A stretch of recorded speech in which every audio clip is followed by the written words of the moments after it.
같이 교독하겠습니다.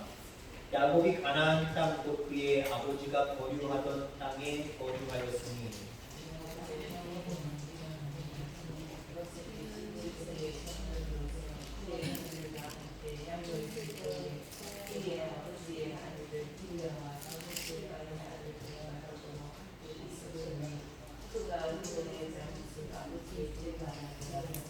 요셉은 노년에 얻은 아들이므로 이스라엘이 여러 아들들보다 그를 더 사랑함으로 그를 위하여 채색 옷을 지었더니 그의 형들이 아버지가 형들보다 그를 더 사랑함을 보고 그를 미워하여 그에게 편안하게 말할 수 없었더라. 아멘. 아멘. 아멘. 아멘.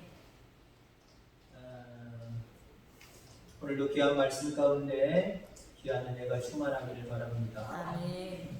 창세기 37장 1절로 4절 말씀을 통해서 진짜 사랑하니까 라고 하는 말씀을 함께 나누고자 합니다. 진짜 사랑하는 게 뭘까요? 진짜 사랑하는 게. 우리는 때로는 이성을 사랑한다고 하죠. 남편은 아내를, 아내는 남편을 사랑한다고 하기도 하고 또 부모와 자식 간에 사랑한다라고 이야기합니다. 그러면서 자기들의 마음속에는 정말 내가 사랑한다, 진짜 사랑한다 라고 이야기하죠. 그런데 우리의 삶의 결과를 놓고 바라볼 때 내가 진짜 그 사람을 사랑했는데 나중에 알고 보니까 그게 사랑이 아니었더라 라고 하는 부분이 분명히 나타나고 때로는 그것 때문에 후회하는 경우들도 종종 있습니다. 그러니까 우리의 방법이 다 옳은 게 아니에요. 나는 진짜 사랑해서 이렇게 했는데 그게 방법이 옳았느냐라고 하는 것은 금방 증명이 되지 않습니다. 시간이 많이 지나야 돼요. 어떤 경우는 수십 년 지나야 내가 진짜 사랑했던 결과가 어떤 것인가를 수십 년 지나서 알게 되기도 하다라고 하는 것이죠. 창세기에서 가장 많은 분량을 할애하는 인물이 있다고 한다면 뭐 아담도 아니고 하와도 아니고 믿음의 조상 아브라함도 아니고 요셉입니다.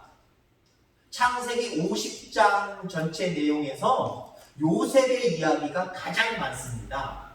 30장에서부터 50장까지 거의 20장이 넘도록 요셉의 이야기가 계속해서 이어지는 그런 부분들을 바라보게 됩니다. 요셉은 한마디로 얘기하면요, 다시 시작하는 사람이었어요. 다시 시작한 사람이었어요. 여러분 늘 언제나 여러분들 다시 시작하시길 바랍니다. 왜냐하면 우리는 다 시작했다가 넘어질 때가 많거든요. 실망할 때가 많거든요. 주저앉을 때가 많거든요. 그럴 때마다 우리는 다시 일어나서 시작하는 사람이 돼야 된다는 거죠.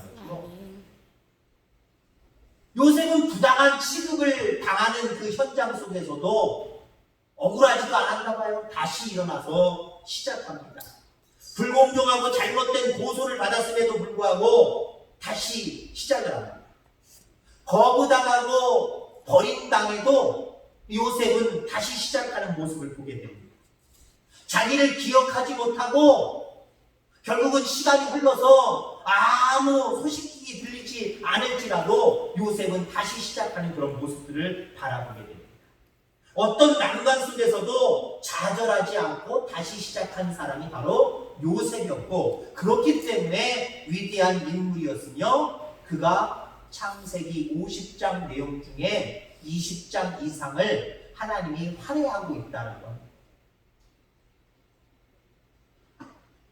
요셉의 일대기를 세 부분으로 나누면 태어나면서부터 17세까지의 모습으로 볼 수가 있겠죠. 이때는 가정의 일들을 통해서 가정을 배경으로 인해서 자랐을 때의 모습입니다.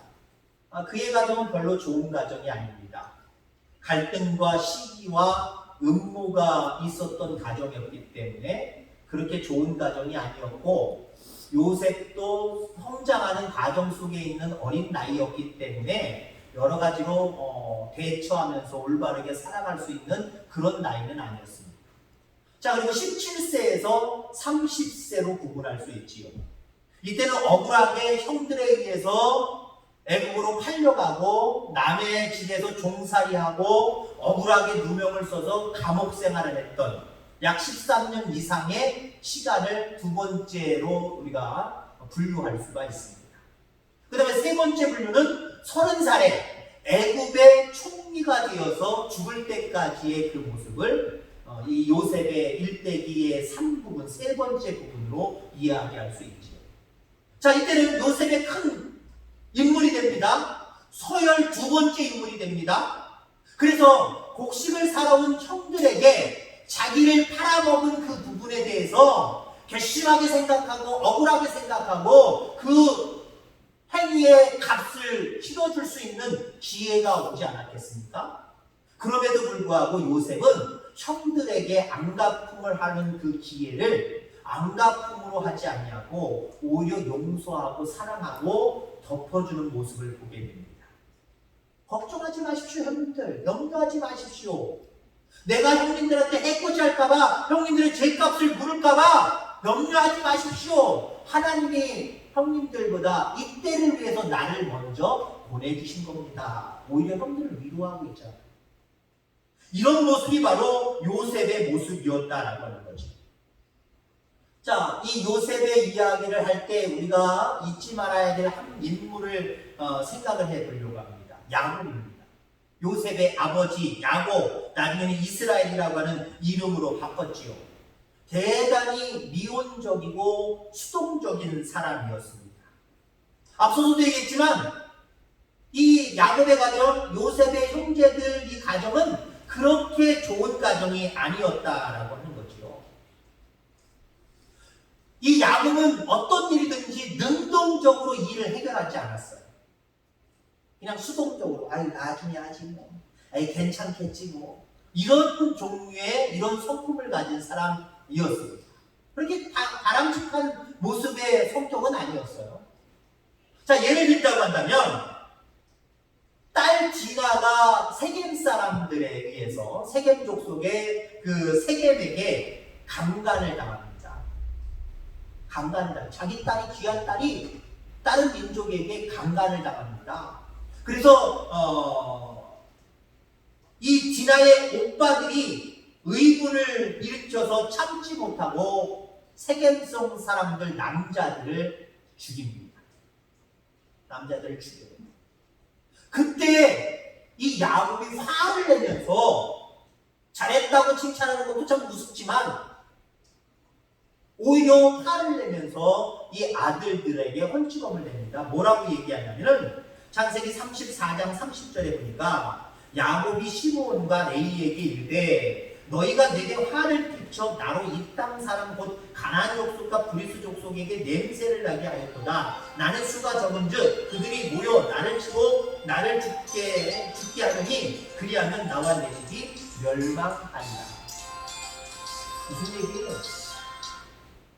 세겜 사람들뿐만 아니라 다른 민족에게 좋지 않은 냄새를 풍기게 됐다는 거예요. 좋지 않은 영향력을 끼치게 됐다는 거예요. 그래서 우리가 죽게 됐다는 거예요. 우리 족속이, 내 가문이 죽게 됐다는 거예요. 왜 그런 짓을 하냐는 거예요. 왜 시키지도 않은 짓을 했냐는 거예요. 한마디로. 이런 사람이 야곱이었어요. 자기 딸이 강간당하고 왔는데 오히려 아들들이 역정내서 세겜 사람들을 징벌하기보다는 아버지가 먼저 나서서 해야 될 사람 아닙니까? 상황 아닙니까? 근데 아버지는요, 딸이 상처 입고 가정에 문제가 생긴 그 부분을 미심적으로 생각하고 다만 앞으로 세겜 족속이든지 아니면 그 외에 주변의 많은 족속들을 통해서 자기 민족이 해코지 당할까, 어려움 당할까봐 그것만 걱정하는 사람이었습니다. 자, 그러면 또 하나 예를 든다고 한다면 야곱의 장남이 르벤입니다. 르벤이 한마디로 야곱에게는 4명의 아내가 있었습니다. 외삼촌 딸이었는데 레아가 있고 둘째 라헬이 있고 그 다음에 그의 그 몸종들이 있죠. 실바라든가 비라라든가 4명의 아내를 뒀단 말이에요. 근데 그 중에 하나가 비라입니다. 레아의 몸종이었지요. 간에 자기를 낳아준 엄마는 아니었지만 엄마가 데리고 있었던 몸종이었고 아버지의 어찌 됐든 간에 후처가 됐던 사람입니다. 처가 됐던 사람입니다. 그러면 어머니잖아. 어떻게 보면 어머니잖아요. 우리가 흔히 얘기하는 작은 어머니라고 부를 수 있는 그런 어머니잖아요. 근데 그 어머니를 한마디로 강간해버렸어요. 역시 몸을 섞어버렸단 말이에요. 그러면 아버지가 어떻게 됩니까? 더군다나 이 지금의 시대보다 더 한참 올라가는 시대였기 때문에 이건 말도 안 되는 아주 배은망덕한 행위죠. 이건 인간으로 생각한 행동이 아니죠. 아버지가 그 아들에 대해서 냉정하게 조치를 취해야 돼요. 아무 조치를 취하지 않았어요. 다만 마음에 가지고만 있었어요. 그리고 그가 야곱이 죽게 되었을 때 아들들을 모아놓고 그들에게 유언의 말씀 기도를 하는데 이 르우벤에게 하는 말씀 들어보세요. 창세기 49장 3절 이후에 보니까 르우벤아 너는 내 장자여 나의 능력이요 나의 기력의 시작이라 위감이 초등하고 권능이 탁월하도다 마는 물의 끓음 같았은즉 너는 탁월치 못하리니 내가 아비의 침상을 올라 더럽혔음이로다 그가 내 침상에 올랐었다. 그러면서 마지막에 르우벤 전 첫째 아들 장자를 저주해버려. 축복이 아니라 저주를 해버려. 너 옛날에 내 아내 네가 몸을 더럽혔지? 아주 나쁜 행위했어. 하나님께서 너를 복 주실 것 같으냐? 복 안 주신다. 내 마음이 섭섭하다. 내 마음에 가지고 있었다. 그러면서 축복을 하지 못할 망정 너 냉정하게 저주를 퍼붓지는 않았지만 저주 아닌 저주를 그 르우벤 첫째 장자에게 행하는 모습을 보게 됩니다. 여러분 해결할 수 있는 일들은요 빨리 해결하는 게 좋아요. 뒤로 미루는 게 미덕이 아닙니다. 해결이 안 됩니다. 하나님 앞에 여러분들 어떤 문제가 있을 때 빨리 내어놓고 기도할 수 있길 바랍니다. 부부간에도 마찬가지고 삶의 어떤 관계 속에서도 마찬가지예요. 서로 오해가 될 수 있는 부분들 아니면 이건 아니다라고 할 수 있는 부분들 때로는 지혜롭게 함께 이야기하면서 그 부분에 대해서 우리는 회복하는 모습이 있어야 될 줄 분명히 믿습니다.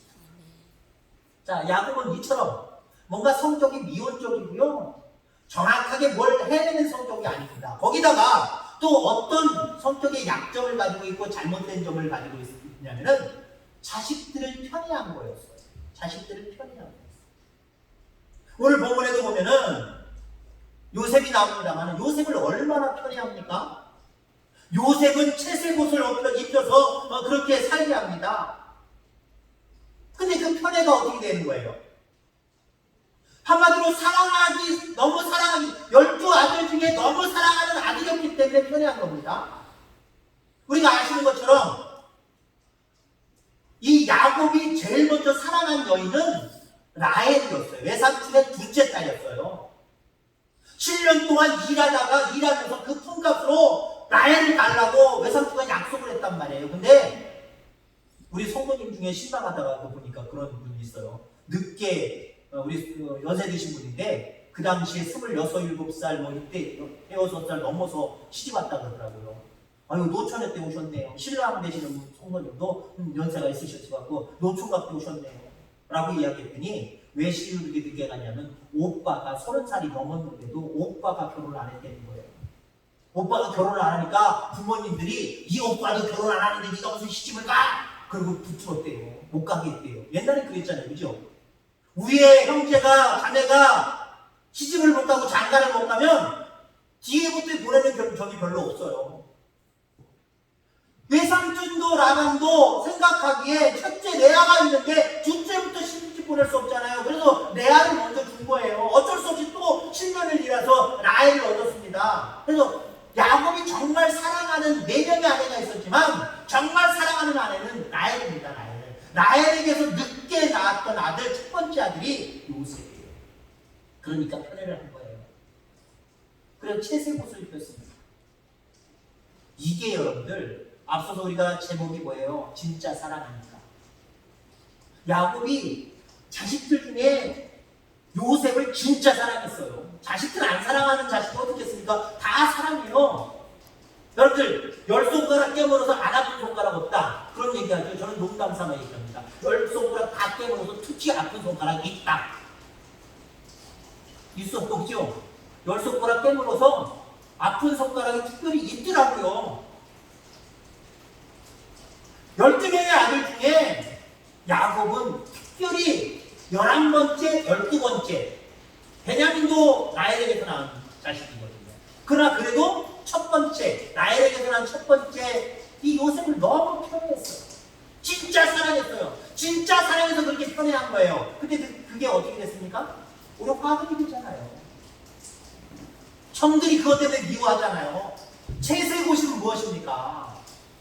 그의 형들 앞에 10명의 형들에게는요 좀 소매가 짧고 쫙 들어붙은 옷을 입혔어요. 왜? 일하기 편하라고.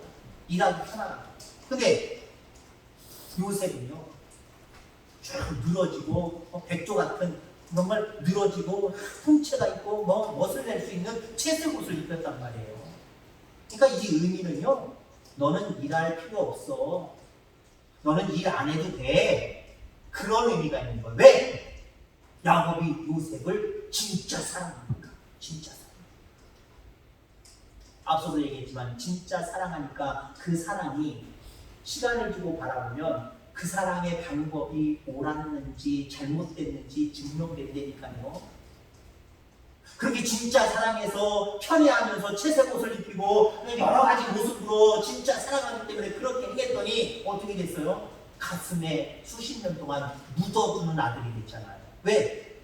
형들 안고 먹고 와라 그랬더니 그날부로 그 아들과 생이별이 됐어요. 죽은 줄 알았어요. 가슴에 묻었어요.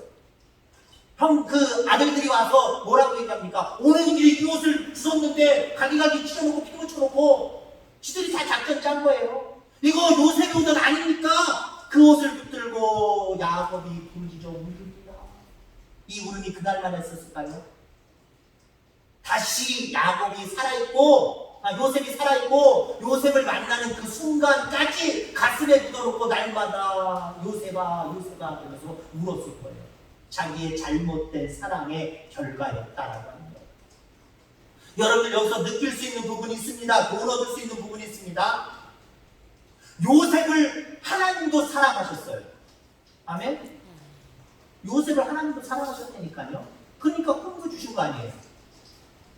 근데 여러분들 보세요. 17살을 기준으로 해서 물론 하나님은 17살 전에도 사랑하셨고 그 이후에도 사랑하셨고 늘 사랑하셨지만 그래도 17살까지는 하나님이 약간 뒤로 물러나셔서 야곱에게 맡기셨단 말이에요.